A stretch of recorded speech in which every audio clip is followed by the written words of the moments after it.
Like I said, I had two guests. She's a probational officer, Felicia. We're going to finish hearing what she said, then I'm going to bring on the next guest so y'all can hear what he says. Am I really forgiven? I don't know how. And I just don't know how that feels. But all know how it feels to, like, make a mistake and stuff like that. You know how the guilt comes, the shame comes. Right. And you can't live that way. You can't even live that way. And but that's easy for me and you to say, because we don't know what they're going through and why they feel that way. It's just we can say, I don't want you to live that way. You have to think different, but I'm not in your head. I'm not in your heart. I don't know what you're really feeling and why you feeling this way. That's right. So I would like to see that, I know what my hope is. Right. There are programs out there that are receiving these young men and young women. Right. Because there are young women. Yeah, that's what I was saying with the girl. She wrote a passage where she said it was where 4 and 9 was like a thing for them, but then they start feeling like they were trained animals in a cage. And I felt that to be like, wow, 4 and 9 was your time, but now as you feel in this time, you feel like a cage animal. I can't imagine how that feel. How does a cage animal feel as being caged? Right.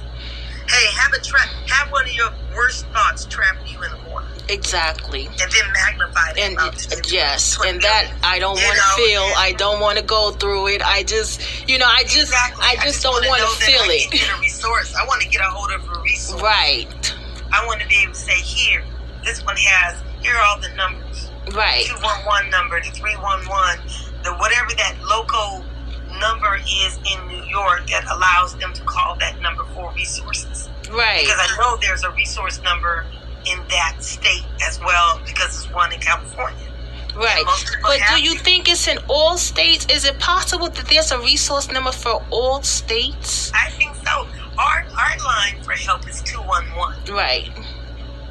So you're talking about the 311. Right, we talk about the 311. That's our number in New York, That's our number for information is 311 in New York. So it's 211 here, but then because I'm within the system, I know all the job programs that they have and all the job programs that they're training and things like that. Probation departments have those things. Someone's always there. And just like the whole idea of a community-based organization, you might find that resource under that name. Because those are the names. Social justice resource, community-based, CBOs. When you hear terms like that, those are people that are supposed to have the programs. Okay. They're to assist and stuff like that. And then you got, the medical that they need in terms of have you applied for Obamacare? But look, then you're talking about, well, can I have your address? And his address is on the corner of, South and Pacific. Right. So I think it's a challenge, but I think the resources are out there. I think that how determined somebody is to get them is another factor. And will they allow themselves to, move on with their lives? Right. Is a whole nother thing. My nephew has made good strides, and he just started his, own business. He started doing the weightlifting, and then he started reading. So I'm just like, I'm really proud of him. Always knew he was smart. Yes. He was in so much grief. Right. And the whole family was affected. So, I just think that if you have a family member that that's been affected by things, then, when we see, this is my family member, but then there's another community family member, like this young man that you met. Right.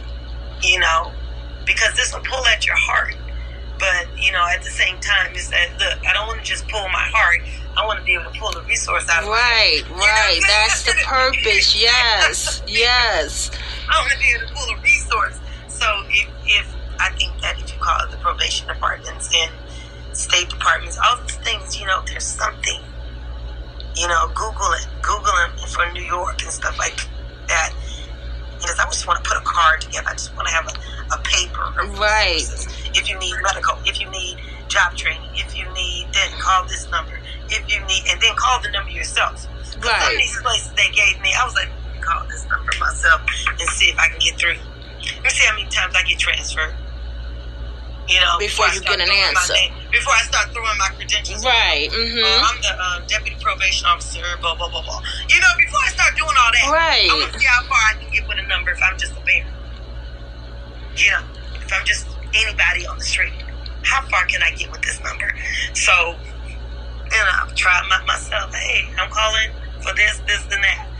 You know, because you sound, your heart is big. Your heart is huge. And I just think that there are a lot of people that have some resources that they will make available to you. Yeah, I really, because I was like, when he said, you know, he was like, I applied for jobs and he has a felony, and he was like, they asked me what type of felony, and I just felt like I shouldn't have to answer that. Now with the kids, I know that petitions are sustained. Okay. There are some of those things that are felonies, but a lot of things are being dismissed. A lot of them dismissed, and the file is sealed. Okay. So if he has a case that's not sealable, so the thing is he has to go back to his attorney. And who is that after $25? Right, exactly. You know, and so, you know, we got other questions. You know, that just brings up other stuff for me. But, you know, you know what I told him? I told him I understood the felony question, because I did understand the felony question, why they asked that. But he made a comment that said, well, if I don't have an embezzlement felony, why should they care if I'm working a cashier? And then I thought about what he said, and I said, that's true. Why should they care if you don't have an embezzlement felony? He said, and that was my response. I don't have an embezzlement felony. And they still ask me, so what is it? Okay, see, that right there is very intrusive. I think that's a good question to call all legal minds. Right. And ask people who are in the criminal justice system, if you're a lawyer out there or a public defender, what should, you know, how intrusive can a employer be when you have a felony? And the thing is that, do I have to admit, because we used to tell the kids, look, your petition was sustained. So when you see that question on the application, where you come.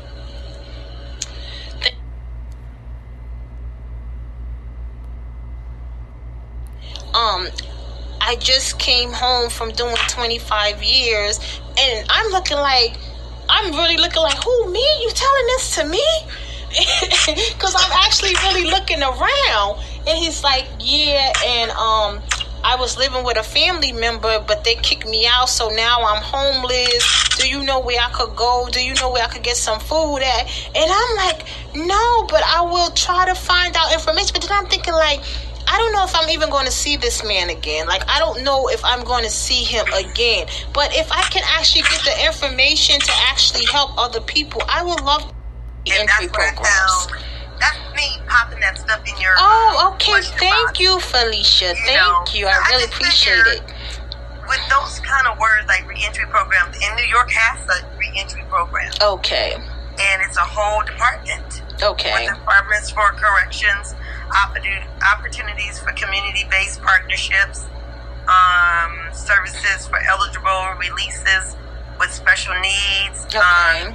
They have a whole, it's under reentry under the state of New York. Okay. So it's just like, you know, it's just like Community Justice Reentry Network for NYC. You guys got a lot of programs. New York reentry programs and assistance for ex-offenders.net. Okay. You guys got a lot of stuff going on. Y'all got a lot of resources. So that's what I'm talking about. That's what I'm saying.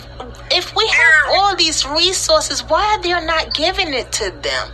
No, you know what? We can't really let kids go or anybody go without giving them resources that go with them. Okay. So we can't really, because you're working with them. Remember, they're working with a parole officer. Right. And so that's your number one job, is to not just like, our job is not to see that they don't get back in trouble. Our job is mainly in the field is to connect them to services, because we understand that without services, this is going to be a big fail. Right. You know what I'm saying? So, so again, but what if he wasn't on parole anymore? Like, he said he did 25 years. I don't think he had parole. So maybe they just didn't offer him any type of resources. They just let him go? We don't know that, because that's not the question we asked him. Right, okay. Okay. He might just be telling you, you know what? People always tell you the side of the story they want you to hear. Okay, I get what you're saying. Right. And I've been in this business for 35 years. Okay. I'd be like, parent, are you gonna tell me the whole truth?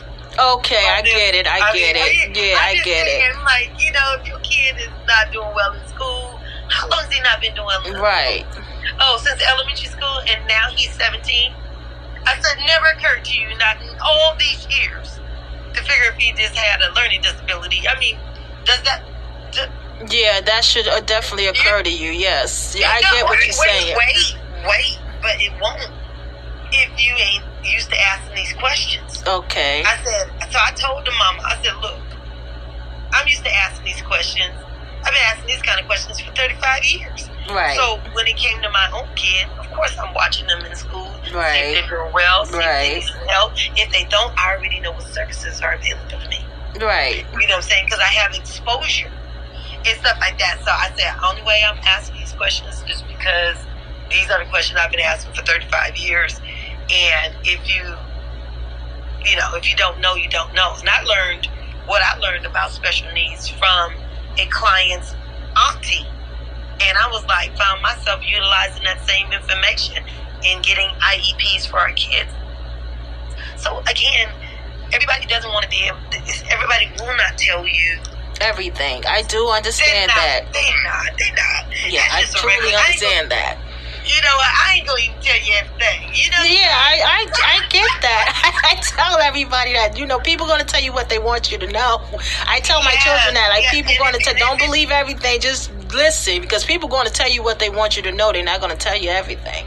Exactly. And so it's just, if people feel comfortable with you, then they'll open up. Right. But if you're just out there on the street, hey, look, let me get my plug in. Hey, look, this is what I need from you. I want you to feel this way when I tell you this story. It's very savvy. Right. I just don't understand why me, though. Right. You're like, these folks ain't gave these kids no program. I'm like, dude, come on now. I'm in this area. Yes. That's why when he was like, when I looked at, I had to look around like, who, me? I really did. I was like, who, me? And you look like maybe you'd have had some resources that he could relieve you of. Right. And I did. I was like, and I had to tell my sister, I'm like, people. She was like, well, he actually confided in you, so maybe God sent him to you. I'm like, but me? She was like, yeah, because you do have a platform. You can actually use your platform. I'm like, I get it, but I'm just was shocked, like, who, me, when he walked up? I had my pajamas on walking down. Exactly.